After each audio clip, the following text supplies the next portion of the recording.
retrata bem um quadro de um paciente que acabou de ter um rompimento de um vaso no cérebro, né? O paciente acreditado da vida, acha que qualquer hora pode romper outro vaso.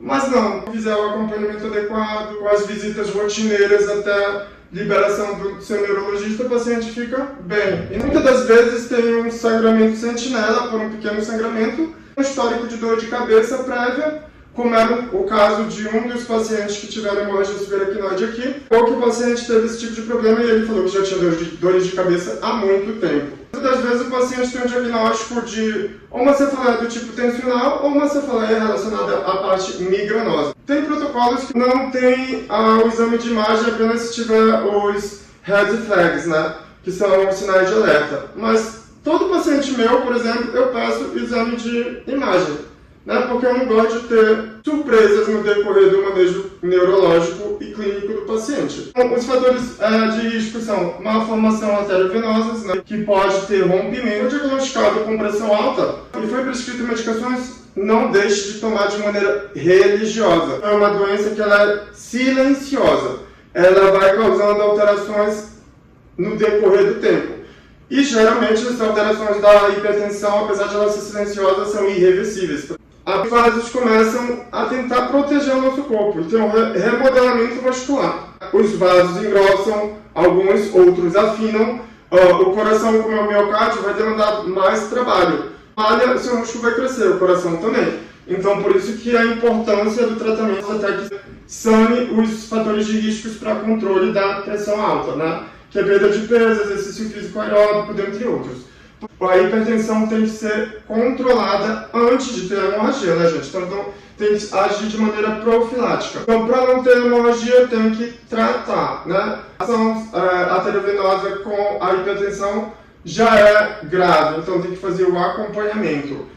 Mas o tabagismo piora ainda mais por conta da depressão das substâncias que dão a vitalidade vascular, a vitalidade neuronal. E também pelas alterações relacionadas às substâncias que são um pouco nocivas, né?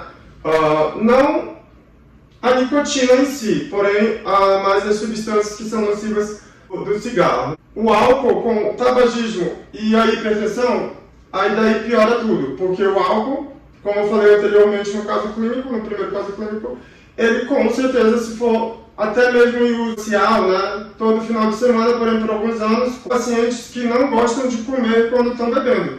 Tem paciente que começa a beber, não quer comer, aí bebe a noite toda e não come nada.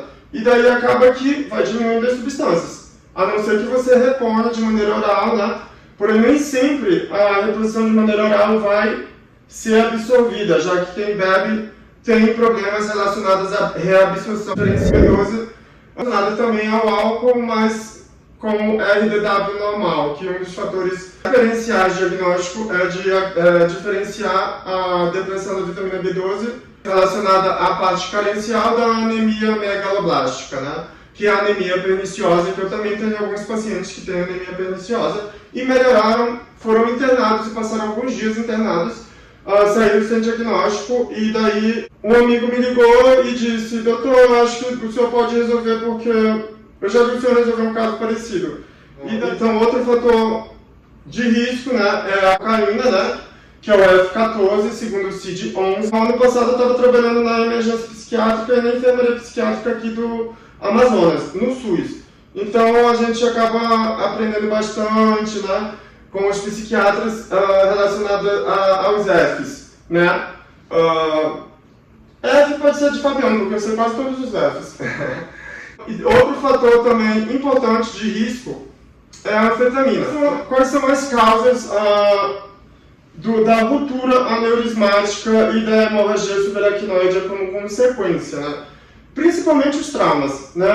O politraumatizado que sofre um TCE, um traumatismo crânioencefálico, pode vir a ter a ruptura vascular ou aneurismática de uma fragilidade vascular prévia de um paciente que tem, por exemplo, um aneurisma fusiforme, né? Então, se é fusiforme, se ele tiver um trauma, com certeza o sangramento não vai ser nada bom, né? Falta os saculares e basiformes, né? Que tem o pior prognóstico, porque os basiformes geralmente são na bifurcação, né? Basiforme. Uma vez, peguei emprestado, né, da Neurocritical Care Society, A classificação de Hunt-Hess, que é ensinada no NLS, né? Você já sai desse curso sabendo tudo sobre imagem, né? E tudo sobre o paciente neurocrítico, então vale a pena. O grau 1 geralmente é o paciente que tem cefaleia leve e rigidez de nuca leve, né? O grau 2 é cefaleia de moderada a grave e rigidez de nuca, sinais com déficit focal neurológico, né? Exceto por alterações de pares cranianos. Pode vir com alterações de pares cranianos ou não, né? Mas geralmente vem. O grau 3, meio mareado, né? Como fala, e com um pouco de confusão mental. E um déficit neurológico focal leve, né? Aquele paciente que eu falei anteriormente, ele era de 2 para 3, porque ele não estava confuso, ele estava responsivo, porém ele estava meio, né, relacionado ao F55, que são os psicofármacos. Eu acho que estava num grau entre 2 e 3, mais para 2. E o quarto, estupor, né, meio abnubilado, hiparético de moderada, a hiparesia de moderada a grave. O paciente que já chega com hiparesia de moderada a grave, já é um paciente que com certeza já estava com o sangramento há algum tempo, né? Porque geralmente a característica básica da hemorragia subaracnoide é sintomas motores tardios. Então o paciente tem sintomas motores tardios a partir do terceiro, quarto, quinto, na média sétimo dia. Então, provavelmente o paciente, quando chega assim, é porque não tem um prognóstico tão bom, porque também já deve ter muita vasoconstrição, né, relacionada à consequência do sangramento.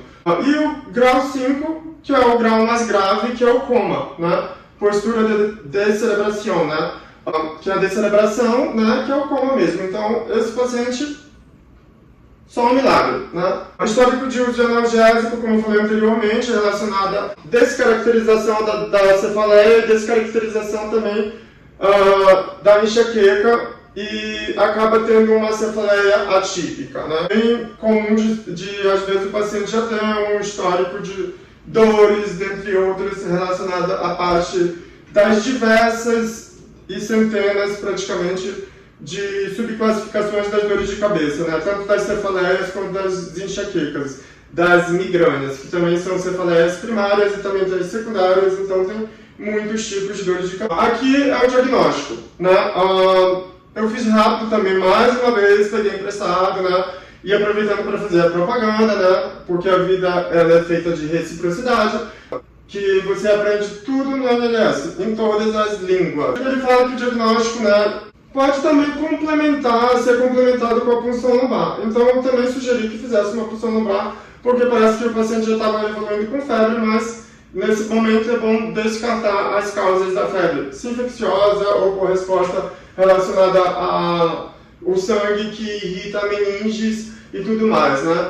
Então, proceder com a punção lombar, né? Se la tomografía computadorizada es negativa y los antecedentes sugieren la hemorragia subaracnoide, né?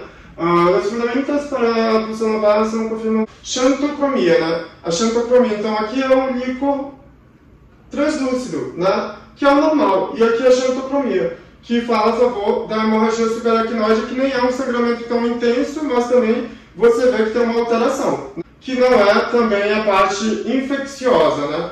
Eu já fui interno plantonista do Tropical, que é um centro de referência mundial de doenças infectoparasitárias aqui no Amazonas, quando eu era estudante. E uma coisa que a gente fazia muito lá era funcionar os pacientes, para saber em relação à parte da característica. Eu fui tão ruim na DIP, na graduação, que eu tive que ser acadêmico plantonista para poder aprender mais, porque às vezes na teoria não é bom, mas na prática é ótimo, né? E os professores da prática eram ótimos, tanto quanto os da teoria. A presença da xantocromia depende do tempo, demora várias horas para poder descomplicar e para poder sair o resultado para poder avaliar, né? É clínico, a confirmação pela primeira padrão ouro em todos os protocolos, né? É a tomografia computadorizada de crânio sem contraste, porque tipo, é onde você encontra na maioria dos locais um tomógrafo para poder ver, e é uma coisa rápida. Também tem que fazer com ou sem a anjo-TC. O ideal é que seja feito com anjo-TC, mas quando já passa lá, já vai direto para o neurocirurgião já vê todas as ponderações em relação a parte do estudo dos vasos e também da parte do encéfalo, se tem sinais de hemorragia subaracnoide, ou de sangramento, ou de um quadro mais grave intraparenquimatoso, dentre os outros sangramentos, né? Como magnetoprisma, né, gente? Tem para avaliar a vascularização pela técnica TOF. A técnica TOF não necessita de contraste e ela não demora tanto e não é tão dispendiosa em relação à parte dos estudos dos vasos e a ansiedade que o paciente que tem, né? O diagnóstico da hemorragia geralmente é de um sangramento sentinela, como eu disse anteriormente, e depois, se houver dúvida, aí você faz a punção lombar, né? Aí depois quando você for fazer o diagnóstico, o médico que você for passar, ele vai querer saber a topografia, né? Então tem que dar o diagnóstico topográfico também. Então tem que ver a circulação, entender um pouquinho da circulação. Eu não sei o nome de vaso nenhum, mas eu sei onde passa cada um. É igual ruas. Se me soltarem no Rio de Janeiro, em qualquer lugar do Rio de Janeiro, eu vou saber voltar para casa, né? Porque primeiro eu trabalhei muito tempo em UTI móvel. Depois, porque eu trabalhei em tomografia computadorizada sem contraste, sinal hiperdenso ou hiperintenso, como queira, né? Geralmente hiperintenso na ressonância. Hiperdenso, que é a parte mais branca.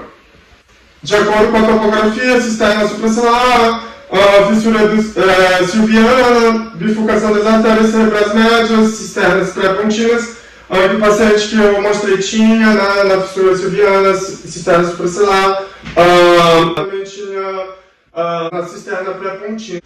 Aqui é uma magnetoprisma, que é uma das máquinas principais relacionadas à avaliação de um paciente neurocrítico, né? Que é uma máquina aberta e tudo mais, e vê com bastante detalhes que o Amazonas com certeza está de parabéns. Prismas, né?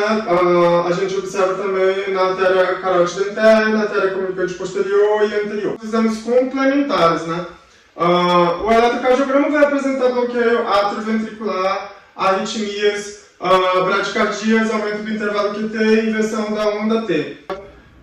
Espasmódica relacionada à reação às células sanguíneas e à liberação das catecolaminas. Então, a artéria cerebral anterior, toda uma parte importante, né? E a cerebral média pega a parte hemisférica, né? Hemisférica, quase toda. Então, com certeza o paciente vai ficar muito mal se tiver um comprometimento da cerebral média. Porém, tudo tem solução se o paciente contribuir.